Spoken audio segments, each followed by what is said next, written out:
তাৰে পিছত তেখেতৰ নেক্সট লাইনটো আছিলে এনেকুৱা ভিডিঅ'বিলাকৰ কাৰণে এনেকুৱা কামবিলাকৰ কাৰণে নৰ্থ ইষ্টত বেছি হয়। আই হোপ তাইকো কোনোবাই ৰেপ কৰক। আৰু শ্বুটিং শেষ কৰি কোৱা কথাষাৰ আছে যে 33 বছৰ মই ইণ্ডাষ্ট্ৰীত কাম কৰিলোঁ, এইটো মোৰ লাইফৰ ফাৰ্ষ্ট মান্থ। তো প্ৰতিটো লাই এইটো ল'ৰা বহুত এক্সাইটেড, বহুত মানে নিজে কৰিব পৰা কামতকৈ 20 গুণ 30 গুণ বেছিকৈ এফৰ্ট দি কামটো কৰিছে। ইমান চেঞ্চিটিভ জাতি এটা এগৰাকী নাৰীক এনেকৈ কথা ক'ব পাৰে, মই তোমাৰ আগত ক'ব নোৱাৰোঁ অভিলাষ। তাইক যি ধৰণে মেছেজ আহিছে, তাই মিডিয়াত গৈ মানে এটা চেনেলত কৈছিলোঁ দুটা শব্দ কৈছে, কমেণ্টতো আহিছে, তাতকেও অশ্লীলকৈ তাইক কৰিছে। তো মোৰ ছোৱালী মানুহো কৰিছে। আচ্ছা, তেনেকৈ গানটো লিখা হৈছে? তেনেকৈ লিখা হৈছিলে। এইটো মানে কোকিলে ঘৰত বহি লিখা নাই, অৰ্ণৱে ঘৰত বহি অকলে মিউজিক কৰি দিয়া নাই। এই প্ৰচেছটোত এই গোটেই মানুহখিনিৰ অনুভৱখিনি সোমাই আছে। আৰু এইখিনি ধৰা এনেকৈ লিখিলে, কোকিলে কেইটামান লিখিলে বুলি ক'লে না, কোকিল এইটো নহয় কিবা বেলেগ ভাবাচোন, এনেকুৱা অনুভৱত ভাবাচোন, সি আকৌ চেঞ্জ কৰে। অৰ্ণৱে তেনেকৈ সেইখিনি মিউজিকটো বনায়। ভিডিঅ'টো কৰাৰ সময়তে তেনেকুৱাকৈ আমি কিছুমান হেৰি ৰাখিলোঁ। তো সেই আৰু লগতে সেই কাহিনীটোৱে কি বিচাৰিছিলোঁ, মই যেনেকৈ অনুভৱ কৰিব পাৰিছোঁ গানটো শুনি, বা আমি ক'ব খোজা কাহিনীটো, সৃজনী ক'ব খোজা কাহিনীটো যেনেকৈ অনুভৱ কৰিব বিচাৰিছে, তাৰপিছত টেকনিকেল বস্তুখিনি সেই অনুভূতিটোৰ লগতে গুচি গৈছে।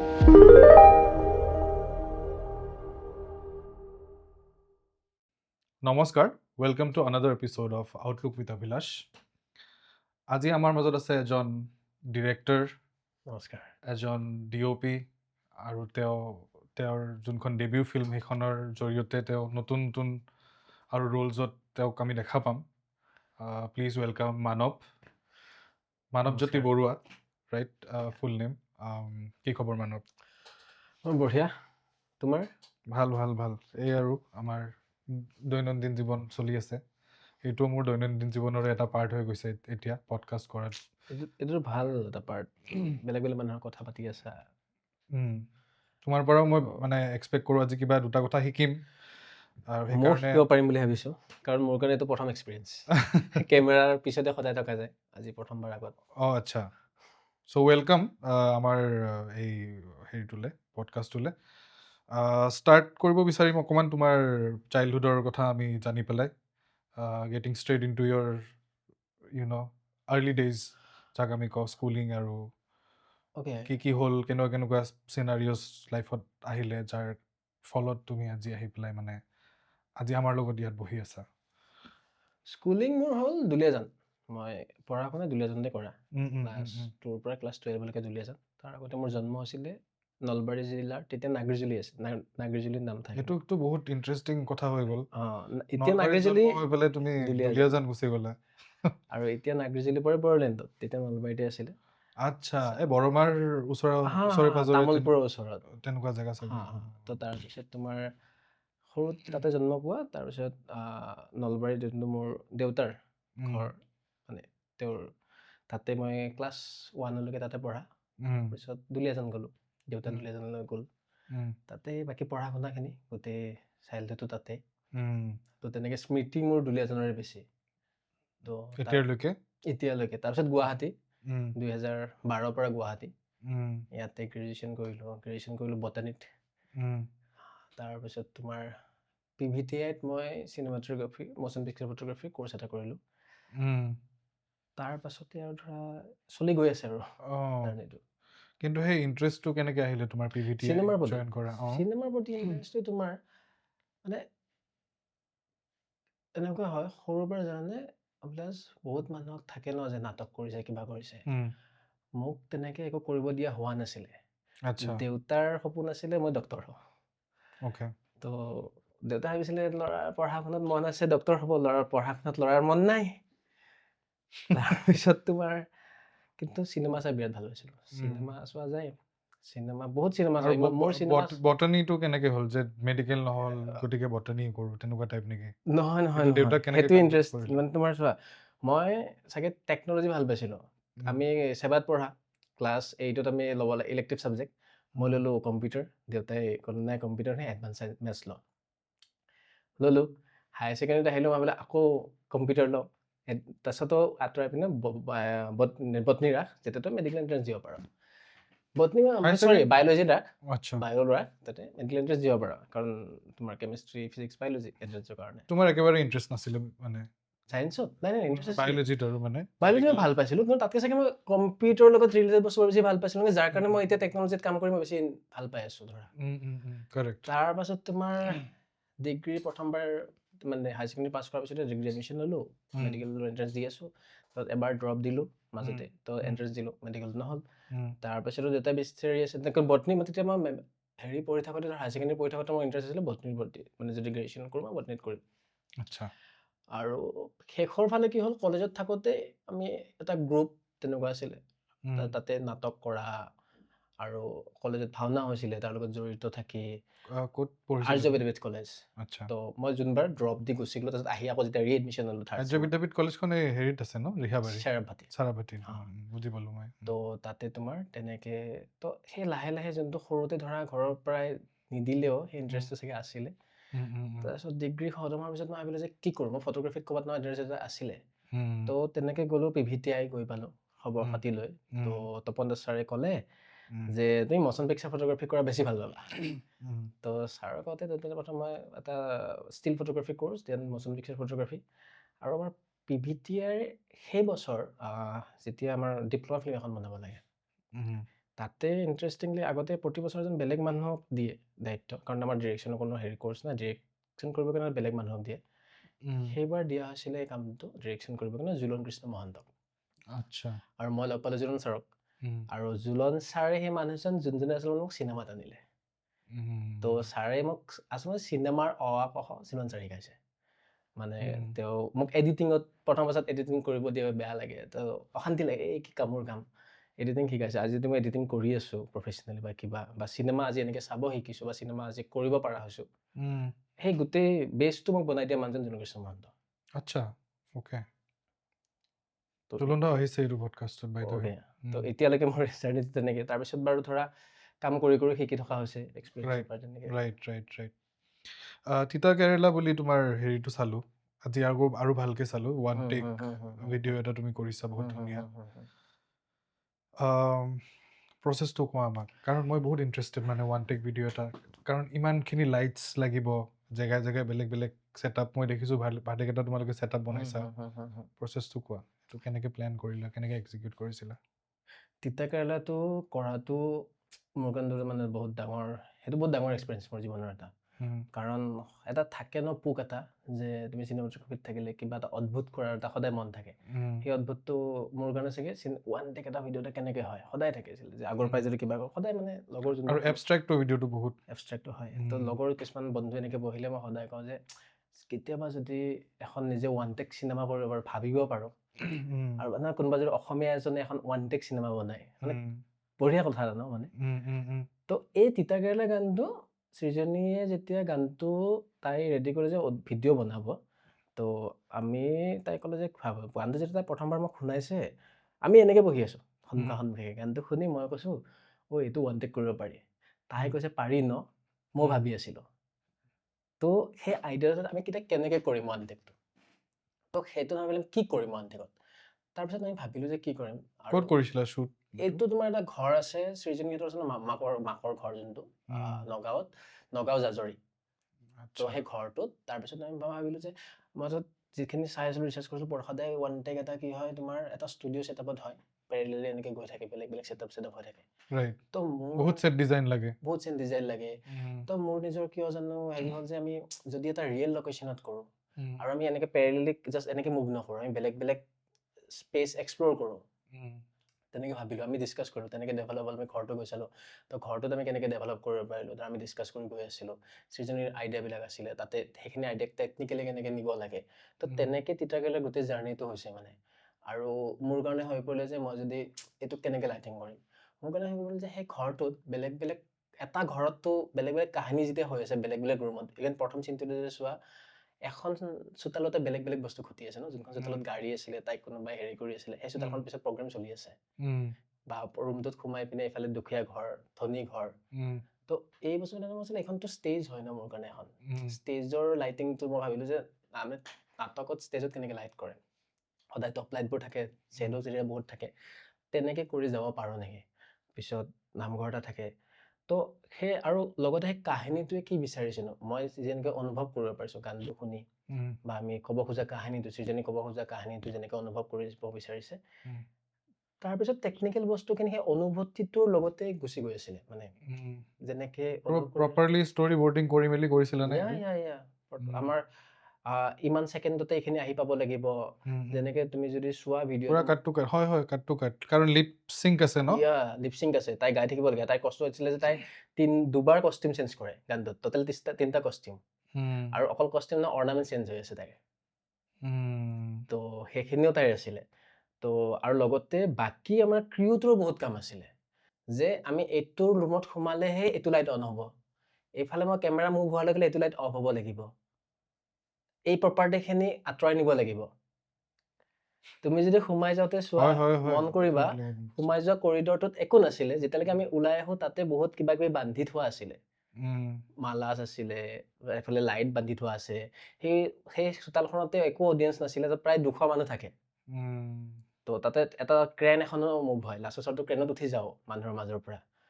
তো তালৈকে সেই গোটেই ক্ৰিউটো মানে অকলে কৰিব পৰা কামেই নহয় গোটেই ক্ৰিউটোৰ চব মানুহ ইমান চিংকত আছিল নহয় প্ৰতিজন এক্টাৰ্ছ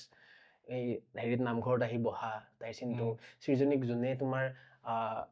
প্লাষ্টিকটো পিন্ধাই টানি লৈ যায় তাই কেমেৰাটোৰ পৰাই লুকাই আহি একদম টাইমত কৰিছে সেইটো ধৰিবই নোৱাৰি কোনে হেৰি কৰিছে ন সেইটো নমি হুছেইন তাইও চিনেমাৰ মানে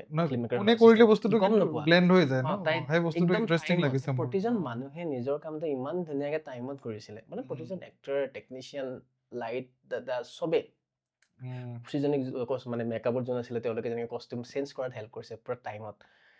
মানে সেই গোটেই টিমটো আৰু সেই এক্সপিৰিয়েঞ্চটো মই জাষ্ট কওঁ আৰু এটা কথা মোৰ গেফাৰ ৰোহিন্দা যোনটো কামত আছিলে সেই কামটোত তো ৰোহিন্দাৰ কিবা চিনেমাখনৰ কামো চলি আছিলে ৰোহিন্দাক মই যেতিয়া ক'লোঁ ৰোহিন্দা আমি ওৱান টেক এটা কৰোঁ আহক মই লাকি ফিল কৰোঁ কেতিয়াবা যে ৰোহিন্দাই চিনেমাখনক কৈছে যে 2 দিন দেৰিকৈ শ্বুট কৰিব পাৰি নেকি পষ্টপন কৰিব পাৰোঁ নেকি কাৰণ তেওঁলোকে এটা গেপ হৈছিলে সেইটো বাদ দি তেওঁ আহিছে আৰু শ্বুটিং শেষ কৰি কোৱা কথাষাৰ আছিল যে 33 বছৰ মই ইণ্ডাষ্ট্ৰীত কাম কৰিলোঁ এইটো মোৰ লাইফৰ ফাৰ্ষ্ট ওৱান টেক তো প্ৰতিটো এইটো ল'ৰা বহুত এক্সাইটেড মানে নিজে কৰা কামতকৈ 20 গুণ 30 গুণ বেছিকৈ এফৰ্ট দি কামটো কৰিছে আৰু আমি কামটো কৰিছোঁ মাত্ৰ তোমাৰ আমি প্ৰথম দিনা গৈ আমি আছোঁ এদিন লাইট ছেটআপ কৰিছে মই তোমাক কৈ দিওঁ 3 দিনৰ শ্বুটিং সেইটো এদিন গৈছে লাইটখিনি বান্ধি দুপৰীয়া গৈ পাইছে ৰাতিলৈকে লাইট বান্ধিছোঁ নেক্সট দিন আমাৰ প্লেন আছিলে যে শ্বুট দুপৰীয়ালৈকে লাইট কমপ্লিট কৰি ৰিহাৰ্চেল কৰি শ্বুট কমপ্লিট কৰিম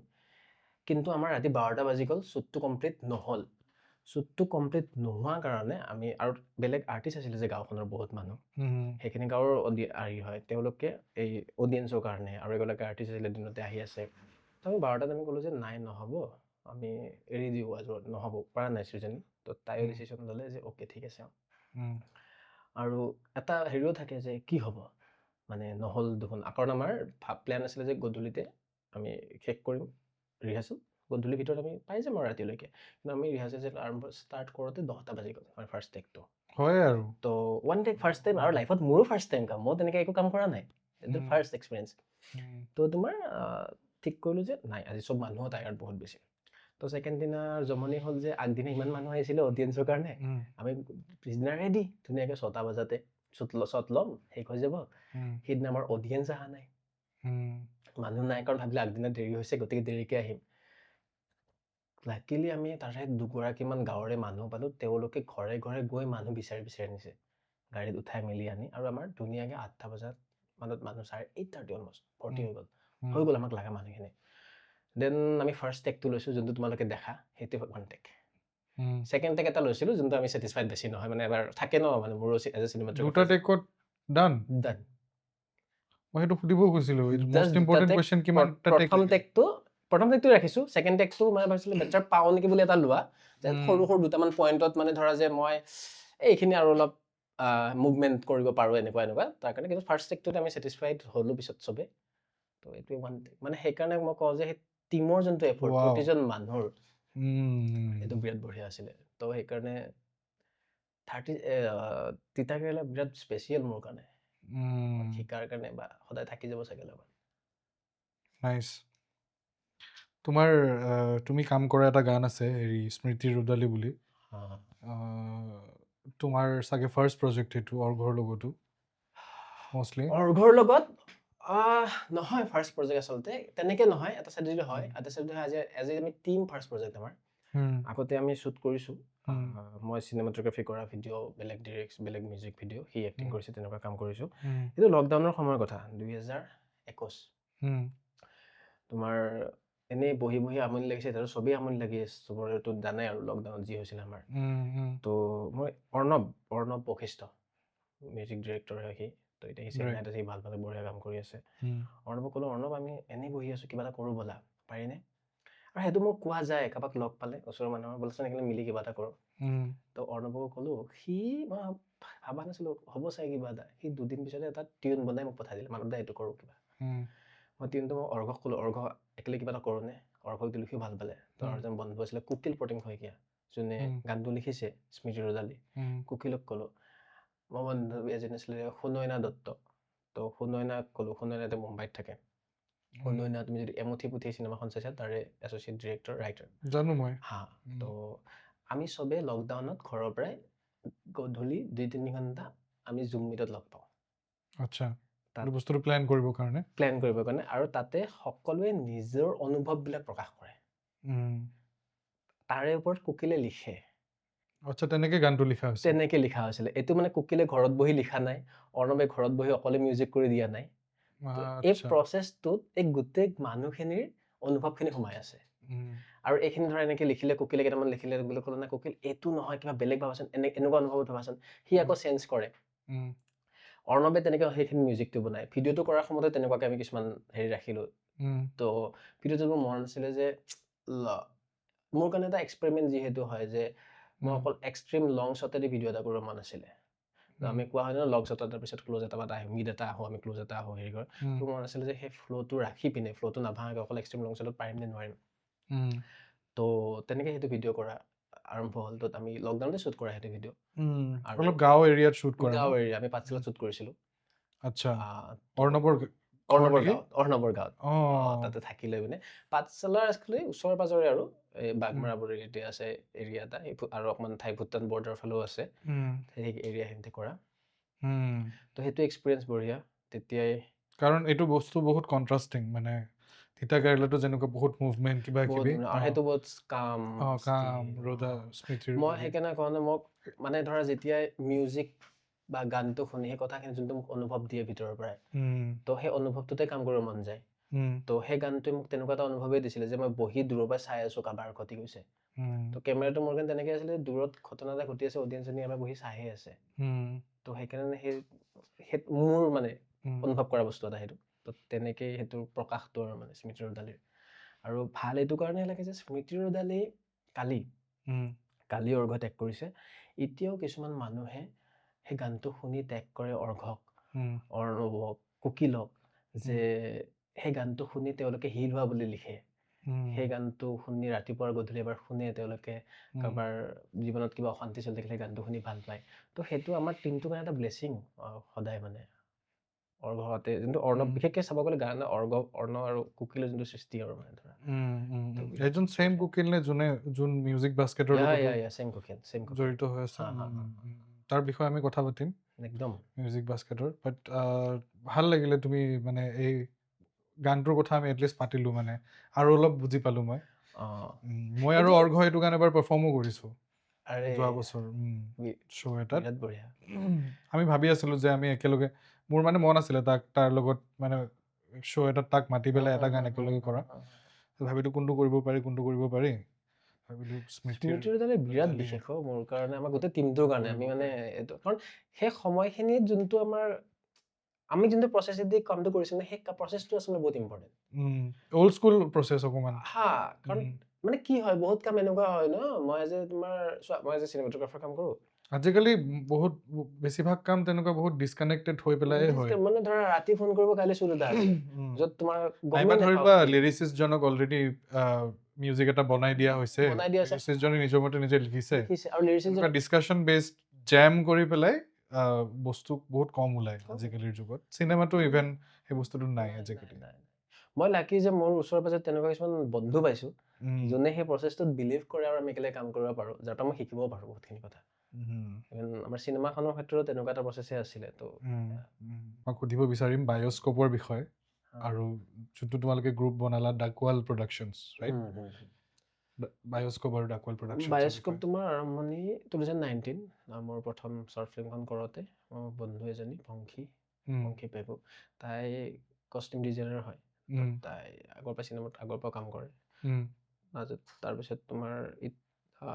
তো সেই আমি প্ৰথম শ্বৰ্ট ফিল্মখন কৰোঁতে ভাবিলোঁ যে এটা যদি নাম থাকে আমি একেলগে কিছুমান কাম কৰি থাকোঁ ভাল হয় তেনেকৈ তেতিয়া তোমাৰ নামটো দিলোঁ বায়'স্কোপ বুলি তাৰপিছত তেনেকৈ তোমাৰ কিছুমান প্ৰজেক্ট কৰি আছিলোঁ আৰু 2023 তেতিয়া মই প্ৰথম ফিচাৰখন ফিচাৰখন কৰিবলগীয়া হ'ল তেতিয়া কথা তেনেকৈ হ'ল যে আমি প্ৰডাকশ্যন হাউচ এটা যদি আমাৰ থাকে যোনখন 36 ইয়েছ প্ৰপাৰ যদি প্ৰডাকশ্যন হাউচ এটা থাকে ভাল আৰু তেতিয়ালৈকে বায়'স্কোপত বহুত মানুহ জড়িত হৈছে আমি একেলগে কাম কৰিছোঁ এটা টীম এটা হৈ আছিলোঁ আৰু অফিচিয়েলি তেতিয়া ভাবিলোঁ যে এটা ৰেজিষ্ট্ৰেশ্যন থাকিল দৰকাৰ বেংক একাউণ্ট এটা দৰকাৰ গোটেইখিনি মেইনটেইন হোৱাৰ কাৰণে তেতিয়া আমি বায়'স্কোপ প্ৰডাকশ্যন হিচাপে আমি ৰেজিষ্টাৰ কৰিব বিচাৰিলোঁ কিন্তু সেইটো নোৱাৰিলোঁ কাৰণ বায়'স্কোপ ৱাৰ্ডটোৰ ওপৰত ট্ৰেডমাৰ্ক লৈ থোৱা আছে এটা কোম্পানীটো ইউজ কৰিব নোৱাৰোঁ তো তাৰ কাৰণে আমি কি নাম দিওঁ ভাবি পিছত আমি নাম দিলোঁ ডাকৱাল তো ডাকৱালৰ মিনিংটো জানো চাগে ন আমি চবেই ৰাইট পোষ্টমেন ডাকৱাল তো আমাৰ কনচেপ্টটো আছিলে যে আমি মানে আমাৰ সমাজৰ পৰাই কাহিনী লৈ আমি সেই কাহিনীবিলাক আগবঢ়াই নিওঁ যোনটো ডাকৱালে কাম কৰে চিঠি লৈ পিনে চিঠি আগবঢ়াই দিয়ে তো চিঠিটো কাহিনীয়ে আগবঢ়াই ন তো আমি খালি ভিজুৱেল মিডিয়াম দি আগবঢ়াওঁ মনৰ কথাবোৰ সমাজ হেৰিয়াতে থকা তো তেতিয়া অফিচিয়েলি যে ৰেজিষ্টাৰ কৰিলোঁ সেই মুহূৰ্তত আমি কেইজনমানহে তোমাৰ অফিচিয়েলি কোম্পানীটো ৰেজিষ্টাৰ কৰোঁতে অৰ্ণৱ মই সৃজনী চাৰিজন অফিচিয়েল আমি ৰেজিষ্টাৰ কৰি কোম্পানীটোৰ নাম ডাকৱাল ক্ৰিয়েশ্যনছ প্ৰাইভেট লিমিটেড আৰু তাৰ আণ্ডাৰত আমি প্ৰথম কাম একেলগে কৰা 36 তাৰপিছত আৰু এখন শ্বৰ্ট ফিল্ম আমাৰ নিজৰ প্ৰডাকশ্যনত 3 বুলি এইখনৰ মানে আমি বহুত ইণ্ডি লেভেলৰ কামটো লাহে লাহে কামবোৰ চলি আছে অৰ্ণৱে মিউজিকখিনি কৰি আছে এতিয়া সেইখনৰ কথা পাতিম আমি ভালকৈ তো সেই জাৰ্ণিটো বায়'স্কোপৰ পৰা 36 হোৱাৰ জাৰ্ণি বায়'স্কোপৰ পৰাই ডাকৱাল ক্ৰিয়েশ্যন হোৱাৰ জাৰ্ণিটো সেইটো তাৰ ফাৰ্ষ্ট প্ৰজেক্ট কোনটো আছিলে বায়'স্কোপ হিচাপে নহয় ডাকৱালৰ ফাৰ্ষ্ট প্ৰজেক্ট আমাৰ 36 আমাৰ ফিচাৰখন আচ্ছা তো অৰ্ঘ হেৰি হৈ আছে তাত ইনভলভ হৈ আছে অৰ্ঘৰ কাৰণে এখন প্ৰথম চিনেমা য'ত সি এজ এ প্ৰডিউচাৰ মানে নট ফাইনেন্সাৰ প্ৰডিউচাৰ যোনজন প্ৰডিউচাৰ হিচাপে যোনখিনি কাম কৰিব লাগে য'ত আমাৰ ইয়াততো ফাইনেন্সাৰে হয় ন প্ৰডিউচাৰ সদায় নামটোত আচ্ছা তো সেই প্ৰপাৰ প্ৰডিউচাৰজনৰ কাম অৰ্ঘদীপ বৰুৱাই কৰিছে কি কৰিব লাগে প্ৰডিউচাৰে কোৱা মোক প্ৰডিউচাৰৰ কাম বহুত থাকে প্ৰডিউচাৰে আচলতে তোমাৰ গোটেই জেনেৰেলটো প্ৰডিউচড বাই তলত যোনকেইটা নাম থাকে যোনে ফাইনেন্স কৰিছে তেওঁলোকৰে নাম থাকে নাইবা যোনে ফাইনেন্সাৰৰ পৰা পইচাটো উঠাই পেলাই জমা কৰি পিনে কৰিছে ইনভেষ্ট কৰিছে ৰাইট বা ইয়াত যোনে পিছত চিনেমাখনৰ বিষয়ে নাই একো জানে মানে অসমৰ ক্ষেত্ৰত বহুত প্ৰডিউচাৰ হয় যে বাহিৰতো আছে তেনেকুৱা চিনেমাখনৰ কথা নাজানে চিনেমাখন কি হৈছে গমো নাপায় বা চিনেমাৰ তেওঁলোকৰ কোনো ধৰণৰ হেৰিও নাই তেওঁলোকে পইচা ইনভেষ্ট কৰে আৰু তেওঁলোকক ৰিটাৰ্ণ লাগে ৰাইট আৰু য'ত তাৰ কাৰণে প্ৰডিউচাৰক গোটেই কৰিব লগা হৈছে ডিৰেক্টৰজনে প্ৰডাকশ্যন মেনেজৰ পৰাই ডিজাইন কৰাৰ পৰাই চিনেমাখন পিছত বিকাৰ পৰাই ফেষ্টিভেল নিয়ালৈকে ফেষ্টিভেলত যদি নিব বিচাৰিছো বা হলত যদি বিকিব বিচাৰি আছো কেনেকে সেই গোটেই ডিজাইনটো হ'ব বা চিনেমাখন ভালকে চলি যাবৰ কাৰণে শ্বুটিঙৰ পিৰিয়ডখিনি যেতিয়া ফ্ল'ৰত থাকে কোনো ডিষ্টাৰ্বেঞ্চ নোহোৱাকৈ চলিবৰ কাৰণে গোটেই মেনেজমেণ্টৰ যিমান কামখিনি কাৰণ ডিৰেক্টৰজনৰ কামখিনি ক্ৰিয়েটিভে থাকে তেওঁ মেনেজ কৰিবলগীয়া নহয় নিয়মমতে কিন্তু আমাৰ অসমত সেই বস্তুটোৰ অভাৱ ভাল প্ৰডিউচাৰৰ অভাৱ আছে দুই এজন একদম বঢ়িয়া টিম মেনেজমেণ্টটো জেনেৰেলি প্ৰডিউচাৰৰ ক্ৰিয়েটিভ মেনেজমেণ্টটো থাকে তেওঁ ক্ৰিয়েটিভিটিৰ কথাটো জানে তেওঁ এইটো বুজি পায় যে এই কাহিনীটো ক'বৰ কাৰণে মই কিমানখিনি বাজেট নিৰ্ধাৰণ কৰিব লাগিব তো এতিয়া ধৰা তুমি মোৰ প্ৰডিউচাৰ তুমি মোক পইচা দিবা মই কৈছো দাদা মোক এই কাহিনীটো ক'বৰ কাৰণে মোক লাগে 1 কোটি টকা তুমি 50 লাখ টকাত কৰা সেইটো প্ৰডিউচাৰ নহয় মানে বুজিছা তুমি যদি কাহিনীটো প্ৰডিউচাৰে জানে যে কিমান পইচা লাগিব আৰু তেওঁ জানিব যে ক'ত বচাব লাগিব তেওঁ কাৰণ ক্ৰিয়েটিভিটিটো বুজি পায় ন ডিৰেক্টৰজনক তেওঁ হেডেকটো নিদিয়ে ডিৰেক্টৰজনক সেই স্পেচটো দিব যাতে তেওঁ চিনেমাখন বনাব পাৰে শান্তিত আৰু প্ৰডিউচাৰজন সেইটোও জানিব যে চিনেমাখন বিকিবৰ কাৰণে মোক কি লাগিব মই কেনেকে বিকিম সেই গোটেই বস্তুখিনি তেওঁ কৰিব যোনটো আমাৰ ইয়াত সাংঘাতিক ধৰণে অভাৱ যোনটো অৰ্ঘই কৰি আছে এখন মুভি এটলিষ্ট আমি ডাকৱাল প্ৰডাকশ্যনৰ কাৰণে অৰ্ঘই 36ৰ কাৰণে সেই কামখিনি কৰিছে আচ্ছা তো আমি ভাবিছিলোঁ যে আমি যদি তেনেকে গোটেই বন্ধুকেইজনে এটা এটা দায়িত্ব লওঁ মানে ধৰা যেনেকে আমাৰ আৰু এজন প্ৰডিউচাৰ আছিলে ডাকুলৰ লগত কো প্ৰডিউচাৰ হিচাপে ফাইনেন্সিয়েলি আমাক যোনজন মানুহে সহায় কৰিছে মিলিন্দ দত্ত অ'কে তেওঁ তেওঁৰ হাৰ্ড এণ্ড মানি আমাৰ নিচিনা নতুন মানুহ কেইটামানক দিছে যেতিয়া এইটো আমি বহুত লাকি ফিল কৰোঁ তো এতিয়া অৰ্ঘই মিলিন্দাৰ লগত কমিউনিকেট কৰা গোটেই কামখিনি সেই প্ৰেছাৰখিনি মোক সেইটো সময়ত দিয়া নাই তো ইভেন শ্বুটত যি বেলেগ বেলেগ দৰকাৰ হৈ আছে ক্ৰিয়েটিভিটিৰ ক্ষেত্ৰত হওক প্ৰডাকশ্যন মেনেজমেণ্টৰ ক্ষেত্ৰত হওক গাড়ী এখনৰ ক্ষেত্ৰত হওক তেনেকুৱা বহুত কাম সি চাই আছে যোনখিনি মোলৈ আহিবই দিয়া নাই বহুত গণ্ডগোল তো বা সেই মুহূৰ্ততো মিলিন্দাহঁতক লগত বহা ডিছকাশ্যন কৰা কাৰণ আমি ৰিহাৰ্চেলৰ ক্ষেত্ৰত আছিলোঁ যাতে সেই সেই গোটেই হেডেকখিনি সি লৈ আছে তো যদি সেই হেডেকখিনি মই আকৌ বেছিকৈ ল'বলগীয়া হ'লহেঁতেন তেতিয়াহ'লে চাগে অকণমান ক্ৰিয়েটিভিটিত কেতিয়াবা দিগদাৰ হয় মানুহজনৰ বহুত ক্ষেত্ৰত তাৰপিছত আমি বহুত বহুত জেগাত কম্প্ৰমাইজো কৰি দিয়ে মানুহজনে ইমান মাথা মানে ইমান মাথা গৰম হৈ গ'ল বাদ দে আৰু এইটো ওলাই দে হয় এইটো হয় তো আৰু মই সেইটো ক্ষেত্ৰত লাকি যে মোৰ ফাইনেন্সিয়েলি গোটেই ছাপৰ্টটো দিয়া মানুহজনেও মোক এদিনত মোৰ ক্ৰিয়েটিভিটিত একোৱেই হাৰফেৰ কৰাব দিয়া নাই মানে তেওঁ মোক কেতিয়াও এটা কুৱেশ্যন কৰা নাছিল এইটোৱে কিয় এনেকৈ হ'ব এনেকৈ হ'ব তেওঁ খোলা হেৰি দিছে মোক মই সেইটো ফালৰ পৰা বহুত বেছি লাকি মানে যে মোৰ টিমটো এনেকুৱা এটা টিম পাইছোঁ আৰু কোৱা আমাক 36ৰ বিষয়ে 36 ডিছকাছ কৰাৰ আগত আৰু এটা হেৰি প্ৰজেক্টৰ কথা পাতিম মৌ বিহু যোনটো তুমিও ইনভলভ আছিলা আৰু লাষ্টত গৈ পেলাই মানে মিডিয়াত সেইটো মানে বহুত নেগেটিভলি একচেপ্ট হ'লগৈ আৰু মানুহেতো যি ক'ব লগা আছে চব কৈছেই কিন্তু সেই প্ৰজেক্টটো কৰাৰ ফালৰ যোনখিনি মানুহ সিহঁতে বহুত খুব এটা বেছি কথা কোৱা নাই বা তেওঁলোকে একো ৰেছপন্স দিয়া নাই চ' তোমাৰ এইটো অপৰচুনিটি তুমি যি ক'ব বিচাৰা ক'ব পাৰা মৌ বিহু মানুহে অসমত এটা বৰ মানে কি ক'বা দিগদাৰে নে কি নাজানো আৰু বস্তুটো মৌ বিহু বাৰু দেখিছে মানুহে বেয়া পালে আমি এজ এ ক্ৰিয়েটিভ টিমটোৰ ফালৰ পৰা আমি যেনেকৈ ভাবিছিলোঁ আমি সেইটো নোলাই যেনিবা বেলেগ কিবা এটা বস্তু ওলালে যোনটো বস্তুৱে আমাৰ ছ'চাইটিখনক দিগদাৰ কৰিছে বা আজিৰ ডেটত ছ'চাইটিখনে একচেপ্ট কৰিব পাৰা নাই হ'ল মই মানি ল'লোঁ আমি কি হয় আমি কিবা এটা বস্তু আমাৰ হাতত খাবলৈ আহে সন্মুখত খাবলৈ দিয়া বস্তুটো যদি কেতিয়াবা মেকা থাকে গেলা থাকে আমি কি কৰোঁ নাখাওঁ পেলাই দিওঁ তো মোৰ কথাটো হৈছে যদি তোমালোকে বেয়া বস্তু সেইটো নাখাবা মৌ বিহু এসপ্তাহত 1 মিলিয়ন ভিউজ আমি কৰা এটাও কাম ইমান সৃজনী আৰু মই আমি একেলগে টিম কৰা ইমান ভিউজ হোৱা নাই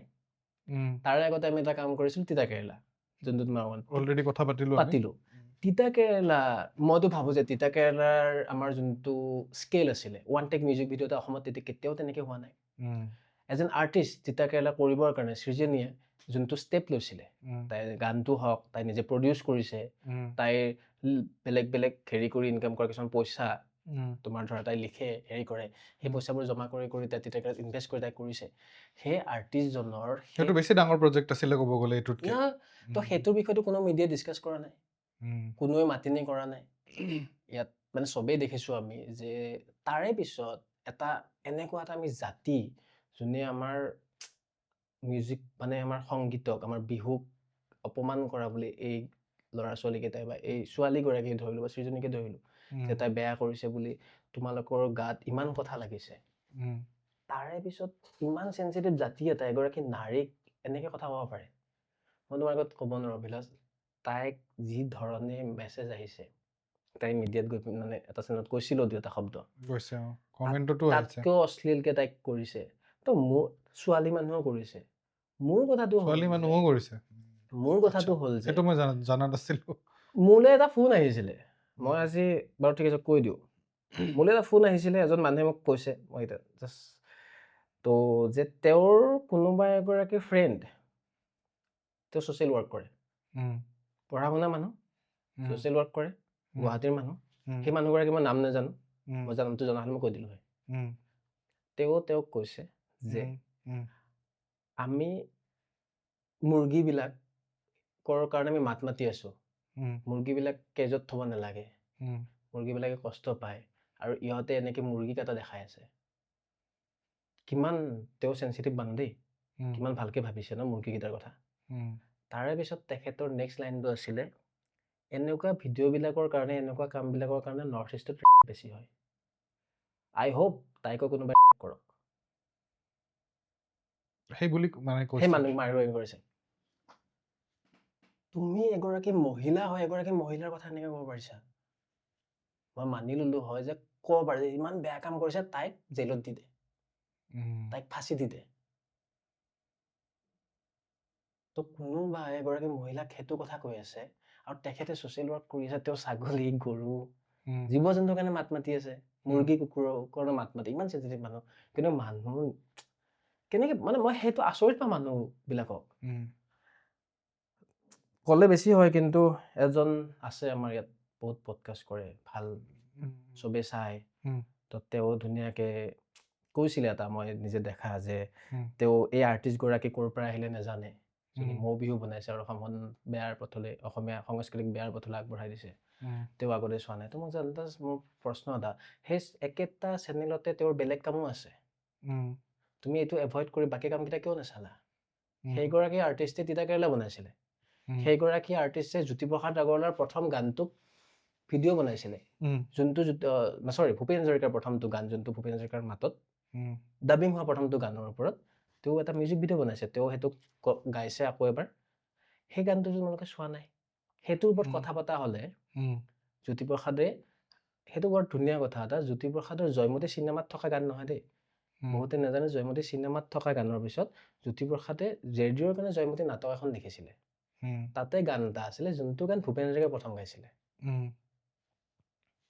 তো সেই গানটোৰ ভিডিঅ'টো তুমি চোৱা নাই, সেইটোৰ ওপৰত ডিছকাছ কিয় কৰা নাই? বেয়া বস্তুৰ ওপৰত যে ইমান ডিছকাছ কৰি আছা তুমি, বেয়াখিনিক এভইড কৰি ভালখিনি কিয় ডিছকাছ কৰা নাই? কিন্তু তাৰপিছতো মই ক'ব খোজো যে আমাৰ ফালৰ পৰা তিতাকে মানে মৌ বিহু বেয়া বুলি, মই জাষ্ট উদাহৰণতে কৈছো বস্তুটো। আমাৰ ফালৰ পৰা মৌ বিহুটো এটা এগৰাকী আৰ্টিষ্টৰ তেওঁ ক'ব খোজা কথাখিনি, সমাজখনত তেওঁ যেনেকে দেখা পাইছে, তেওঁ যেনেকে লৈছে, কাৰণ আৰ্টিষ্টে কি কৰে, সমাজত যি বস্তু পায় বা তেওঁ যেনেকে বস্তু কিছুমান অনুভৱ কৰে, সেইখিনি তেওঁ অনুভৱ কৰা বস্তুখিনি বাহিৰ প্ৰকাশে কৰে, সেইখিনিতো আৰ্টিষ্ট এজনৰ কাম হ'ব লাগে ন। আৰ্টিষ্ট এজনটো ভাবি নহয় যে এইটো বস্তু ভাইৰেল হ'ব, এইটো বস্তু কৰিলে মই ইমান মিলিয়ন ভিউজ পাই যাম। তেওঁ যেনেকে অনুভৱ কৰিছে, অনুভৱখিনি ক'বলৈ এটা মিডিয়ামহে। আৰু মৌ বিহু আমি সেই অনুভৱটো পোৱা, সৃজনী তাইৰ কনচেপ্ট, তাইৰ ডিৰেকশ্যন, মই চিনেমাটোগ্ৰাফী কৰিছোঁ, এডিটিং কৰিছোঁ, মই কেতিয়াও ৰিগ্ৰেট কৰা নাই মৌ বিহু কৰি। তো আমি কামটো কৰাৰ পিছত ভাল বেয়াটো মানুহে ল'ব যেনেকে লয়। কিছুমান মানুহে ধুনীয়াকে সমালোচনা কৰিছে, যোনখিনি সমালোচনা ধুনীয়াকে সৃজনীয়ে চাই পিনে মোলৈও পঠায় যে চা ইমান ভালকে লিখিছে, য'ত চাগে আমিও কিছুমান পইণ্ট মানে আমি ভাবো এইটো ভাল পইণ্ট, ময়ো তাইক পঠাইছো, সেই একচেপ্টেঞ্চখিনিও আছে, সৃজনী বাস্য মহন্তই সেইখিনিও কৰে। তো মই মানে লগৰ বুলি হেৰিকে কোৱা নাই, মই সেইখিনি দেখাব পাৰো মানে। তো কিন্তু এটা হেৰি থাকে নহয় যে কেনেকে ক'বা বস্তু এটাক, বেয়া হৈছে নাচাবা, মানে পপুলাৰ কিয় কৰি আছা বেয়া বস্তু এটাক? যিকোনো এটা বেয়া বস্তু, আমি এনেকুৱা এটা জাতি বা মানুহখিনিতে এনেকুৱা হৈ গৈছো, ধৰি লোৱা মোৰ চিনাকি কোনোবা এজনী ছোৱালী এটা বেয়া ভিডিঅ' ওলাইছে, মোলৈ আহিছে, মই ইমানে চেঞ্চিটিভ যে মই দেখাইছো আৰু 4জনক ফৰৱাৰ্ড কৰিছাচোন তাইৰ লগত কি বেয়া হ'ল। মই যদি চেঞ্চিটিভ হ'লোহেঁতেন নহয়, সেইটো মই তাতে ডিলিট কৰি মই নেচালো হয়, আৰু সেই জাৰ্ণিটো বন্ধ কৰিলো হয়। সেইটো এটা পইণ্ট,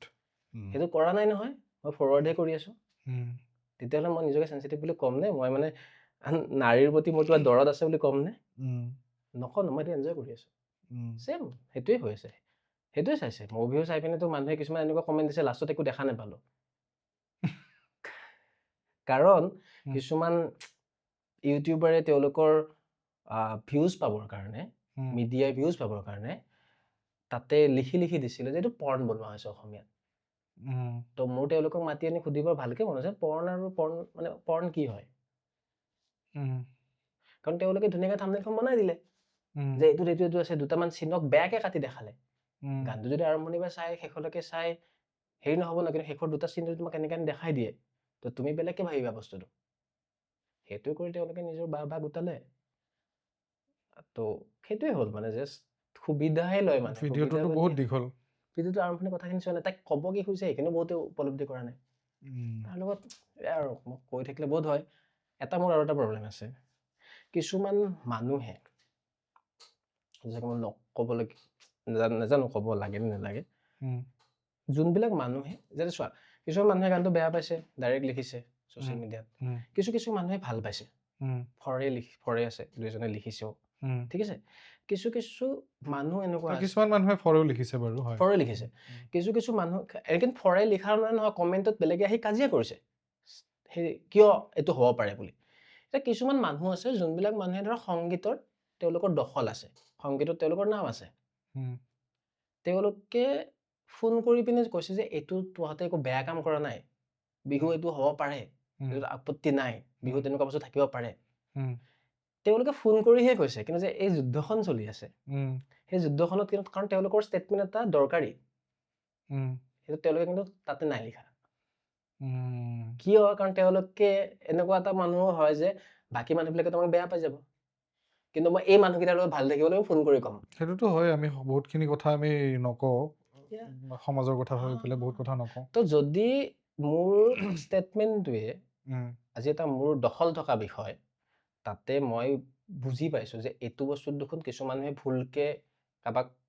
বেয়া কথা কৈ আছে আৰু মোৰ দখল আছে বিষয়টোত মই যদি ক'ব পাৰো বা তোমাৰ লগতে হয় মই তোমাক অকল ফোন কৰি কোৱাতকে যদি পাব্লিকত আহি আছে এনেই কিন্তু মই পাব্লিকত লিখো তেতিয়াহ'লে সেইটো লিখাটো দৰকাৰ বুলি মই ফিল কৰোঁ নিলিখা মানুহজনৰ কথা বেলেগ যদি বেলেগ কথাও লিখে তেতিয়াহ'লে অকল কিয় ইয়াতে কৈ আছে ফোনটো কাৰণ এই মানুহটো তোমাৰ লগত মই ভালে আছো ইহঁতৰ লগত ভালে থাকিবৰ কাৰণে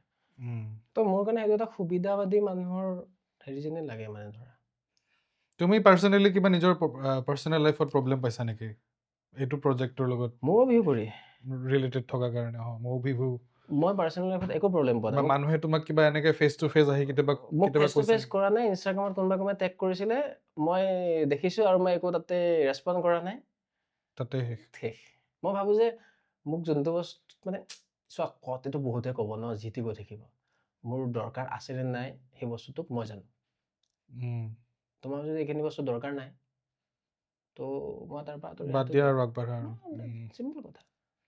আমি ঘূৰি যাওঁ আকৌ তোমাৰ ফাৰ্ষ্ট ডেবিউ চিনেমাখনলৈ 36 বুলি কৈছিলা তুমি ফিচাৰ ফিল্মখন তুমি লিখিছা স্ক্ৰিপ্ট লিখিছা নিজে ডিৰেক্ট কৰিছা এডিটিং কৰিবা এডিটিং কৰিছো কৰি আছা হৈ গ'ল চিনেমাখন কমপ্লিট হৈ গ'ল মই চিনেমাটোগ্ৰাফি কৰিছো চিনেমাটোগ্ৰাফিও কৰিছা কালাৰ মই নিজে কৰিছো কালাৰো নিজে কৰিছা চ' মই সুধিব খোজা কথাটো এইটো যে কেনেকুৱা আছিলে ষ্ট্ৰাগলটো কাৰণ এইটো এটা ষ্ট্ৰাগল বুলিয়ে ক'ম মই ষ্ট্ৰাগল লগতে তোমাৰ হৈছে যে আমি কৰিব খোজা কাহিনীটোৰ লগত যেনেকে ক'ব বিচাৰিছো তাৰ কাৰণে আমাক কিমান পইচাৰ প্ৰয়োজন যোনটো আগৰ কথা আছিল যে প্ৰডিউচাৰ অলপ আগতে যোনটো ডিছকাছ কৰিলো তো এতিয়া কি হ'ল আমি স্মৃতি ৰদালি কমপ্লিট কৰিলো স্মৃতি ৰদালি কৰি ভাল লাগিলে আমি স্মৃতি ৰদালি শেষ কৰি পিনে এদিন গোটেইকেইটা একেলগে আছিলোঁ আমি কথা পাতিছিলোঁ যে কাৰণ স্মৃতি ৰদালি যিমান অলপ খৰচ হৈছে নহয় চবেই নিজৰ পকেটৰ পৰাই সেই হাজাৰ টকা উলিয়াই দি পিনে আমি কৰিছোঁ এটা টিম ৱৰ্ক ফাইনেন্সিয়েল যোনখিনি বস্তু কাৰণ মোৰ নিজৰ কেমেৰাটো আছিল জিং ছেটআপ আছে সেইখিনি মোৰ হৈ যায় অৰ্ণৱে নিজৰ ঘৰতে হেৰি কৰিছে দুই এজন যি অকণমান দিব লগা হৈছে বা ট্ৰেভেল চেভেলত সেইখিনি তো তেতিয়া বোলে আমি এখন চিনেমা কৰোঁ এনেকে মানে এই টিমটোৱে পাৰিলে নোৱাৰে তো চিনেমাকেইখন কৰিবৰ কাৰণে প্ৰথম অৱস্থাত ভাবিছিলোঁ যে আমি 4খন যদি শ্বৰ্ট ফিল্ম লওঁ মোৰ প্ৰথম মন আছিলে যে লোভ মোহ কাম ক্ৰোধ এইকেইটাক যদি আমি চিনেমাত হেৰি কৰোঁ তাৰপিছত লিখিব যেতিয়া আৰম্ভ কৰোঁ লোভটোৰ ওপৰত ভাবোতে তেনেকৈ ডেভেলপ কৰি এই ষ্টৰিটো ডেভেলপ হ'ল 36ৰ যোনটো ষ্টৰি যোনটো মই চাগে বহুবাৰ লিখিছোঁ আৰু মানে বেলেগ লেভেলত তোমাৰ প্ৰায় 2021 ছেপ্টেম্বৰ মানৰ পৰাই 23 শ্বুট কৰিব যোৱাৰ মানে জুলাই মানলৈকে মই বহুবাৰ চিনেমাখন লিখা গৈছে প্ৰায় 25 বাৰ মান ৰিৰাইট কৰিছা তো তাৰে পিছত আহিলে যে কাৰোবাক যে আমাৰ প্ৰথম লিখা হ'ল আৰু ঘৰ মানে কওঁ আৰু কাৰোবাক যে চিনাকি মানুহ মানে ফাৰ্ষ্ট কাক শুনাইছা ফিল্মখন ফাৰ্ষ্ট ফিল্মখনটো মই এতিয়া মনত নাই মই কাক শুনাইছোঁ ফাৰ্ষ্ট কনচেপ্টটো আহোঁতে মই সুনয়নাক শুনাইছিলোঁ সুনয়না দত্ত আচ্ছা তো তাইৰ লগত যে জাষ্ট কনচেপ্ট 36 যোনটো বেছিক কনচেপ্ট যোনটো যে এই ছাবজেক্টটোৰ ওপৰত চিনেমাখন কৰিব বিচাৰিছোঁ হ'ব পাৰে নে নোৱাৰে কাৰণ প্ৰথম অৱস্থাত চাগে তাই আৰু মই মানে আমি স্মৃতি ৰদালি কৰাৰ পিছতে লিখাৰ ভাবিছিলোঁ আৰু যে তাই আৰু মই লিখোঁ কাৰণ ফিমেল অৰিয়েণ্টেড চিনেমাখন ফিমেল প্ৰটাগনিষ্ট এজনীৰ ওপৰত কাহিনী এটা তো এগৰাকী মোৰ লগত ফিমেল ৰাইটাৰ থকাটো ভাবিছিলোঁ, কিন্তু তাইও বেলেগ বেলেগ কামত বিজি হৈ আমি তেনেকৈ নহ'ল। তাৰপিছত মই লিখিব লগা হ'ল, বেলেগ বেলেগ আৰু মানুহ ভাবিছিলোঁ, কিন্তু নিমিলে কিবা কিবি কাৰণত। কাৰণ সেই আৰু আমাৰ পঢ়াৰ পাছত লগত পইচাও নাই, কিবা নাই। আৰু তেনেকৈ থাকোঁতে থাকোঁতে আমি কাৰোবাক কওঁ মানে যে লগ পালে চিনেমাখন কৰিব বিচাৰোঁ, কোনোবা আছে নেকি। তেনেকৈ এদিন কওঁতে দেৱজিৎ দা বুলি দাদা এজন, দেৱজিৎ দাই ক'লে যে চাওঁ ৰ'বা মই, দেৱজিৎ দা তিলোত্তমা। তো তেওঁলোকে মিলিন্দাৰ লগত আমাক হেৰি কৰিলে। মিলিন্দাক অলৰেডি অৰ্ঘৰ আগৰ পৰাই চিনি পায়, সিহঁতে কিবা কিবি কামখিনি কৰি থাকে। তো অৰ্ঘ থকা মিলিন্দাই সেই বস্তুটো হেৰি কৰিলে, ভাল পালে যে তেওঁ ফাইনেন্স কৰিবৰ কাৰণে আহিলে চিনেমা। তো কিন্তু আৰম্ভণিতে ধৰা মোৰো প্ৰথম চিনেমা, ময়ো বহুত বস্তু অকণমান প্ৰেক্টিকেলি যে এইটো বস্তুত ইমান গুচি যাব পাৰে বাজেট, এক্সপিৰিয়েঞ্চ নাছিলে। তো 36 মোক বহুত 36 মই শিকিছোঁ তাৰ পৰা বহুত। তো আমি যোনটো এমাউণ্ট, সেইটো বহুত হিউজ এমাউণ্ট তাতে, সেইটো বহুত হিউজ এমাউণ্ট যে আমাক একদম একো নোহোৱা মানুহ কেইটামানক বিশেষকৈ মোকতো মানে তেওঁ জাষ্ট সেই কথাখিনিত যে এইটো কাহিনী কৰিব বিচাৰিছে দাদা, তেওঁ সেইটো ছাপৰ্ট দিছে। সেইটো বহুত মানে মই বহুত প্ৰিভিলেজ ফিল কৰোঁ মানে ধৰা। তো তো তেনেকৈ তোমাৰ যেতিয়া কৰি যাবৰ সময় হয়, এতিয়া যদি আমি বহুত মানুহ গোটাওঁ টিমত, চবকে সিমান পে'মেণ্ট দি পিনে আমি ইমান তেনেকৈ কামটো কৰিব নোৱাৰোঁ। তাৰ কাৰণে এটা ডিৰেকশ্যনৰ চিনেমাটোগ্ৰাফীটো মোৰ কৰা মন আছিলে। তো চিনেমাখন শ্বুটিং শেষ কৰিছে, এডিটিংটো। কিন্তু কালাৰৰ কথাটো এনেকৈ আহিলে যে কালাৰ মই বিচাৰিছিলোঁ যোনগৰাকী কালাৰিষ্টৰ লগত কৰিব, তেওঁ মুম্বাইৰ এগৰাকী কালাৰিষ্ট মেহেক গুপ্তা।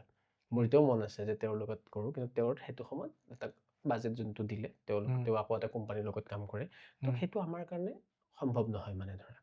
তো তেতিয়া বোলো কি কৰা যায়, আৰু মই প্ৰায় এমাহমান পিছত ঘৰত সোমাই DaVinci Resolveৰ যোনটো কালাৰ প্ৰগ্ৰেমৰ সিহঁতৰ গোটেই ডাইৰেক্ট কোম্পানীৰ পৰা ওলোৱা কোৰ্চ,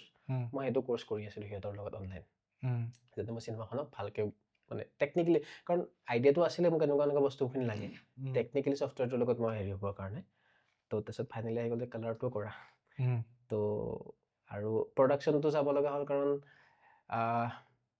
সেয়াই আৰু মানে তোমাৰ বস্তুখিনি যাতে আমি কেনেকৈ সেই পইচাখিনি বচাব পাৰোঁ, আমি টেকনিকেল কিবা এটা ইনভেষ্ট কৰিবৰ কাৰণে। যাতে আমি কেমেৰা শ্বুট কৰিছিলোঁ এৰিয়েলেক্সত শ্বুট কৰি আছিলোঁ, যদি প্ৰডাকশ্যন বেছি মানুহ নাৰাখি আমি যদি অকণমান নিজে কষ্ট কৰোঁ, অৰ্ঘই দৌৰিছে, মই তেনেকৈ শ্বুটৰ মাজত কৰি থাকোঁতে তেনেকৈ যদি আমি কৰিব পাৰোঁ, তেতিয়া আমি সেই পইচাখিনি বচাব পাৰোঁ। কাৰণ সেইখন চিনেমাইদি আমি কোনো পইচা পকেটত লোৱা নাই মানে।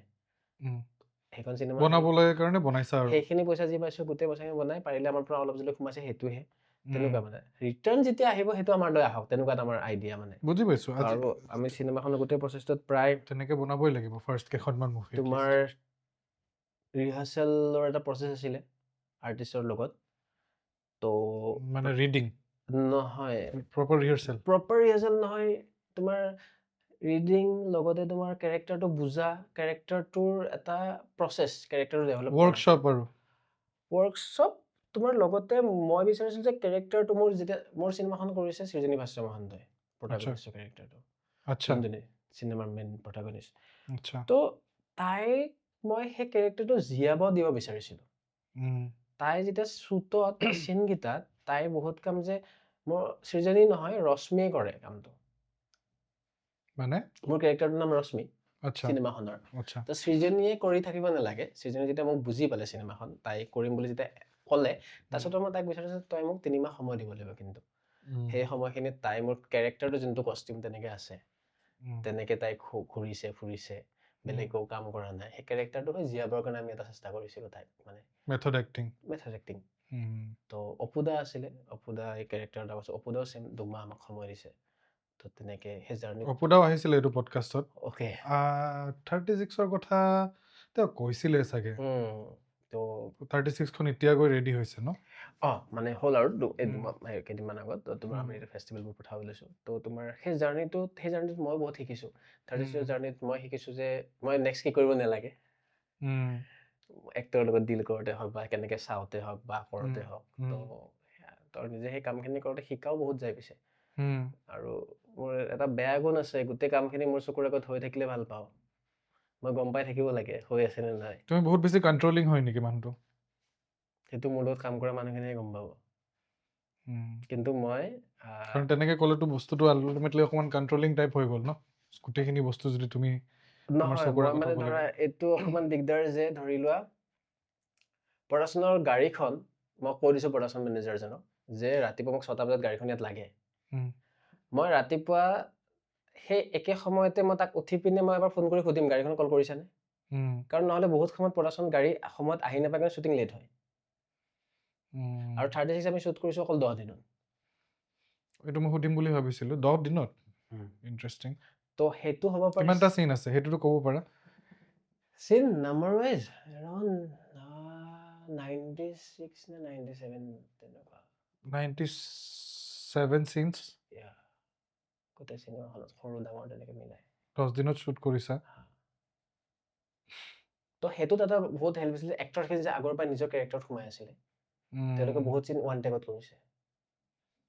কিছুমান ক্ষেত্ৰত অকণমান সময় গৈছোঁ এইটো টেকনিকেলি, কিছুমান বহুত মানে আমি অলৰেডি আমাৰ টীমৰ গোটেই মানুহখিনি জানো। মোৰ এছিষ্টেণ্ট কেইজনে প্ৰায় 6 মাহ মোৰ ঘৰতে থাকি লৈছে, 3জনী এছিষ্টেণ্ট আমি একেলগে আছোঁ। সিহঁতে আমাৰ মুখস্থ আছে নেক্সট কি হ'ব। আমাৰ প্ৰতিটো বস্তু লিখা আছিলে যে নেক্সট চিনটোত আমাক কি লাগিব প্ৰপাৰ্টিলৈকে বেলেগ বেলেগে চব থৈ দিয়া আছিলে। তাতে বিচাৰি আমি তাতে ভাবি চাইটত আমি নতুনকৈ একো ভাবি থকা নাই বিশেষকৈ বা মেনেজ কৰিবলগীয়া নাই। আমি আগতে সেই কামখিনি প্ৰি প্ৰডাকশ্যন ফেজত আমি সেই যিমান পাৰোঁ প্ৰি প্ৰডাকশ্যন আমি 6 মাহ কৰি 10 দিন শ্বুট কৰিছোঁ। তো মই সেইটো ক'ব বিচাৰোঁ যে প্ৰি প্ৰডাকশ্যন যদি ভালকৈ কৰিছা ভালকৈ বহিছা তোমাৰ শ্বুটত সময় টাইম নাযায়। 10 দিনটোতো ৰেকৰ্ড টাইম নাই কৰিছে চাগে তেনেকৈ বহুত চিনেমাই তেনেকৈ মই আটাইতকৈ আজিলৈকে আটাইতকৈ শ্বৰ্টেষ্ট তেনেকৈ ফিল্ম শ্বুট কৰা মানে মই জনাত শুনিছোঁ এখন হাৰামখোৰ বুলি মুভি আছিলে নৱাজুদ্দিন ছিদ্দিকীৰ, এইখন 14 ডেজত শ্বুট কৰা। অ'কে মোৰ চিনেমাখন বাৰু length 90 minutes. Okay 90 minutes length তো 10 দিন তো 90 মিনিটছত 97টা চিন সৰু সৰু চিন কিছুমান আছে। তোমাক মই পাৰ চিনে 1 মিনিট বুলি নকওঁ, কিছুমান চিনটো তোমাৰ কিছুমান চিনৰ লেংথে দীঘল আছে, কিছুমান চিনৰ লেংথ সৰু আছে। আচ্ছা চালেহে গম পাম। মানে ধৰা মানে চিন ৱাইজ যদি মই চাওঁ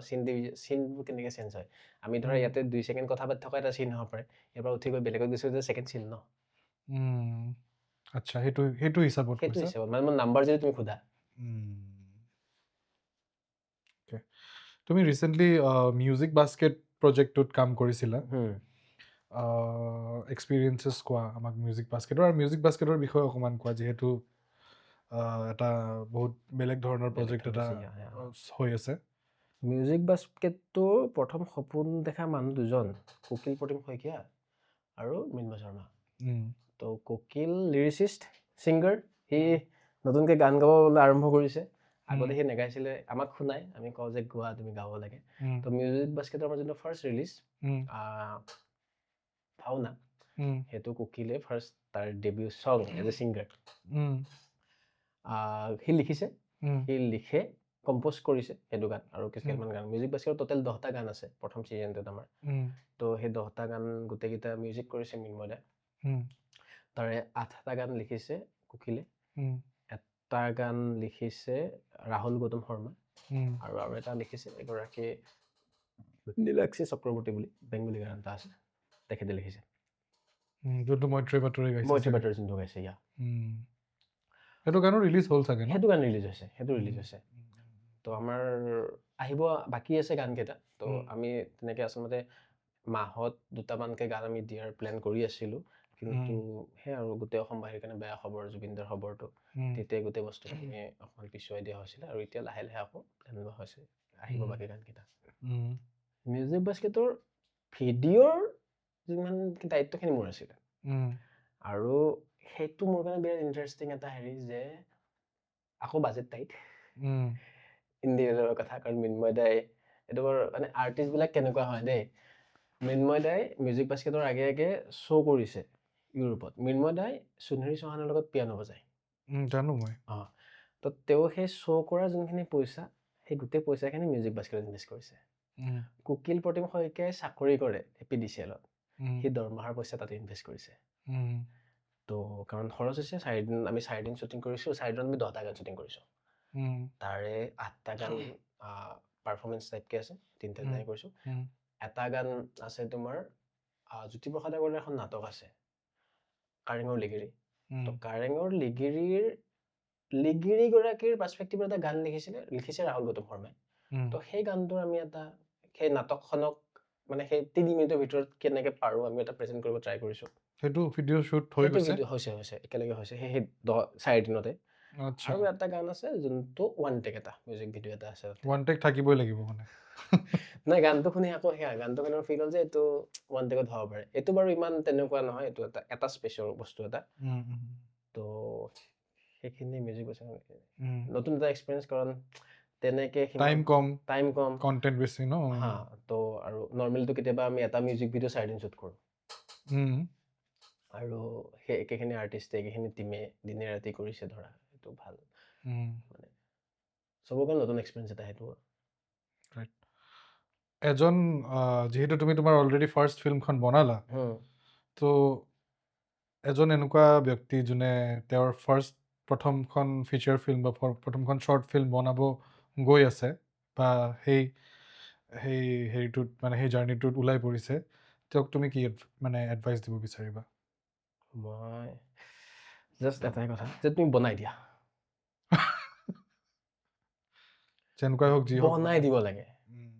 মই মানুহক এটা কথা যে বনাবা নহয়, বনাব শিকিবা। তুমি যদি আগতে ভাবি থাকা যে মই এনেকে কৰিম এনেকে, একো নহয়। মোৰ কথা যে মই আগতে ভাবিছিলো যে মই কেমেৰা এটা কিনিব পাৰোঁ, মই সদায় কিবা বনাব পাৰিম। কেমেৰাটো কিনিলো নহয়, চাউণ্ডটোও লাগে দেখোন। তোমাৰ ভাবিছিলো এডিটিং ছেটআপ যে মই এডিটিং কৰোঁ, এডিটিং নিজৰ থাকে, মই চব কাম কৰিব পাৰিম, কেমেৰাও আছে, মই এডিটিং আছে, নিজে কৰিব পাৰিম। তাৰপিছত এইটো নহ'লে নহয়, সেই নহয়তো নিজৰ লাগে, এইটোত বাজেট লাগে, এই নহয়তো আমাৰ সদায় থাকিব। কিন্তু তুমি বনাই দিয়া নহয়, যেনেকে মই অপৰাহ্ন বনোৱাৰ কাৰণে মই সাহস পাইছো নেক্সট কাম কৰিবৰ কাৰণে। মই মোৰ চিনেমাখন 36 মই কিয় তেনেকে শ্বুট কৰিব পাৰিছো প্ৰডাকশ্যনলৈকে, মই এনেকুৱা চিনো মানে BTSত ভিডিঅ' আছে আমাৰ, যে এফালে মই চিন বুজাই আছো এনেকে লাইট কৰক, আৰু কাৰোবাৰ আৰ্টিষ্টৰ লগত কথা পাতিছো, আৰু গাড়ীখনত কৈছো অমুক আৰ্টিষ্টগৰাকীক থৈ আহকচোন। সেইটো কৰিব পাৰাৰ ৰিজনটো এইটো আছিলে যে মই আগৰ পৰাই কিছুমান চব কাম, যেতিয়া মই জুলন ছাৰৰ লগত থকা সময়খিনিত তেওঁৰ লগত মোক বহুত বছৰ কাম কৰিছো একেলগে। তো সেই সময়খিনিত তেওঁৰ মুভি কেইখনতো কাম কৰিছা তুমি? মই সুন্দৰপুৰ কেউচত আছিলোঁ। আচ্ছা। সুন্দৰপুৰ কেউচৰ সেই দুটা প্ৰথম মেজৰ চিডিউলকেইটা যেতিয়ালৈকে নগাঁৱত হৈছিল তেতিয়ালৈকে হেৰিকেইটাত গুৱাহাটীত হোৱাখিনি নগাঁওখিনিত প্ৰথম হেৰি কৰিছিলোঁ, মানে চিফ এডি হিচাপে কৰিছিলোঁ। তো সেইটো এটা জাৰ্ণি মোৰ কাৰণে। মোৰ 36খন কৰাৰ আগতে সেই জাৰ্ণিটো যে মই সেই চিফ এডি হিচাপে কৰিব পাৰিলোঁ, যে সেই গোটেই মেনেজমেণ্টখিনি, তো আৰু সেইটোতো এটা টাইট বস্তু আছে যে আমি সেইখন চিনেমা 15 দিনত ওলাবলগীয়া আছিলে। তো তাতে কেনেকৈ চিডিউলিং কৰি কৰে, সেইখিনি মোক ইয়াত হেল্প কৰিছিলে। কাৰণ মোৰ চিনেমাখন শ্বুট কৰিছোঁ মই নৱেম্বৰ, সেইখন চিনেমা আমি শ্বুট কৰিছোঁ ছেম ইয়েৰৰ মাৰ্চৰ লাষ্ট এপ্ৰিল তেনেকুৱা কিবা আছিলে। তো সেইখনৰ সাহসটোৱে মোক ইয়াত সাহস দিলে, নহয় কৰিলেহে সাহসটো আহে। তো যেনেকৈ স্মৃতি ৰদালে কৰা সাহসটোৱে নেক্সট কামটো কাৰণে সাহস দিছে ধৰা। তো সেই যিটো বহি থাকোঁতে নহয়, মানে সেইকাৰণে কৰি দিব লাগে, তাৰপিছত দেখা যাব। তাকে অন ডেট নোট মানৱ, থেংক ইউ ছ' মাছ আজি অহাৰ কাৰণে আমাৰ মাজত, তোমাৰ সময় ওলাই পেলাই। গম পাইছোঁ তুমি বহুত বিজি আছা, এতিয়াও তুমি ইয়াৰ পৰাও ক'ৰবালৈ যাবা। চ' থেংক ইউ ছ' মাছ, আৰু শুভেচ্ছা থাকিল তোমাৰ ফিচাৰ ফিল্মখনৰ কাৰণে। ভালকৈ তোমালোকে ৰিলিজ কৰা, মই চিয়'ৰ চাব আহিম। একদম থেংক ইউ সদায় কেমেৰাৰ পিছফালে থকা মানুহজনক আগফালে বহাই কথা ক'ব দিয়াৰ কাৰণে। Thank you. ক'বলৈ থাকি যায় কেতিয়াবা কথাবিলাক, মন যায়,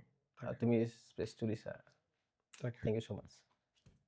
থেংক ইউ মানৱ। নমস্কাৰ। নমস্কাৰ, মই মানৱজ্যোতি বৰুৱা। মই এজন ফিল্ম মেকাৰ, আৰু এই আমাৰ কথা বতৰাখিনি অভিলাষৰ লগত যদি আপোনালোকে শুনি ভাল পাইছে, তেনেহ'লে আপোনালোকে ছাবস্ক্ৰাইব কৰক Outlook with Abhilash. Thank you. Thank you মানৱ।